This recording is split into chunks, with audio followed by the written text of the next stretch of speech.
Olá, muito bom dia. Bem-vindos à primeira edição do CNN Mercado. Hoje é feriado de Corpus Christi e a Bolsa Brasileira não funciona, mas tem muita notícia importante dos mercados internacionais. As apostas de que o Banco Central americano, o Federal Reserve, vai aumentar a taxa de juros na próxima semana aumentaram depois da surpresa dos investidores com a alta da taxa básica de juros no Canadá, que tinha dado um tempo nos aumentos por lá.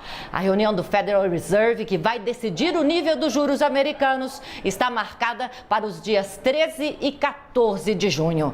Em Nova York, os futuros americanos rondam a estabilidade, como a gente vê na tela ao lado, apesar da expectativa de que os aumentos de juros possam conter ainda mais o crescimento global. O preço do petróleo está subindo hoje. Um dos motivos foi o anúncio do estoque de petróleo nos Estados Unidos, que veio menor do que se esperava. O valor do barril Brent, que entrega para agosto, já subiu 0,79%, sendo negociado a $77,59. No fim de semana passado, a Arábia Saudita anunciou que vai fazer um corte na produção de 1 milhão de barris diários a partir de julho. Ainda nos Estados Unidos, hoje deve ser divulgado o dado de pedidos de seguro-desemprego, um termômetro do ritmo da economia por lá.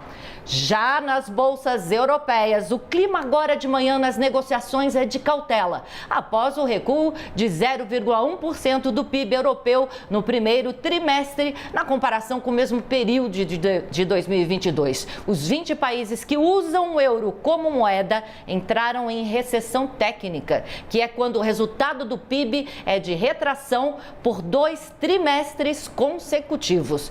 Apesar desse crescimento baixo, ainda há expectativa de que o Banco Central Europeu volte a subir as taxas de juros na próxima reunião marcada para o dia 15 de junho, anote aí na agenda.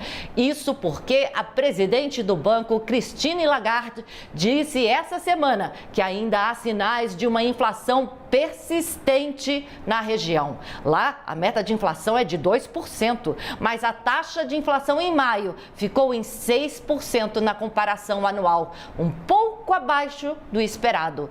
Na Ásia, as principais bolsas tiveram desempenho misto nesta quinta-feira. O índice Nikkei em Tóquio recuou 0,85%. As ações dos setores de tecnologia e eletrônicos pressionaram o índice com novas preocupações sobre a chance de mais aperto entre bancos centrais globais, reflexo da alta de juros do BC do Canadá, como a gente já falou. Em Hong Kong, o índice Hang Seng fechou em alta de 0,25%. Já na China, a bolsa de Xangai fechou em alta leve de 0,50%. A sessão foi de poucos movimentos após dados da balança comercial chinesa, considerados em geral fracos nesta semana.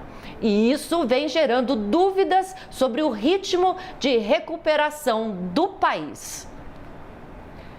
E agora a gente volta a falar de Brasil nesta semana. Saíram dados importantes que mostram que a inflação no país vem desacelerando. O IPCA de maio ficou em 0,23%, abaixo da expectativa dos analistas. E isso alimenta a pressão para corte na taxa básica de juros. A gente conversou com Marco Noemberg, da Manchester Investimentos, sobre isso. Vamos ouvir. Agora, o grande dilema está por parte do Banco Central, que ao longo dos últimos meses deixou bem clara a preocupação com o cenário nacional e internacional e manteve a taxa de juros em patamares elevados justamente para garantir uma estabilidade de preços. Mas agora tem uma sinalização positiva com os últimos indicadores de inflação estando mais próximo do centro da meta, o que cria uma perspectiva que a Selic possa voltar a cair em breve. A próxima reunião do comitê está marcada para o dia 20 e 21 desse mês. Pode ser que eles ainda mantenham inalterada a taxa Selic em 13,75%, para aí sim, a partir da reunião de agosto, a taxa comece a cair. A perspectiva do Boletim Focus, que é o resumo das expectativas de mercado, projeta a Selic no final desse ano em 12,5% e para 2024 em 10%. Alguns fatores podem influenciar na tomada de decisão do Banco Central, como o próprio juros americano, né? O Banco Central americano ele ainda continua cauteloso com a inflação por lá, mas a tendência aqui no Brasil é que o processo de queda de juros de fato inicie ainda esse ano. Então, minha gente, expectativa de início da queda da taxa de juros aqui no Brasil a partir de agosto. O CNN Mercado vai ficando por aqui. Eu volto ao 12:25 com todas as atualizações do mercado de hoje.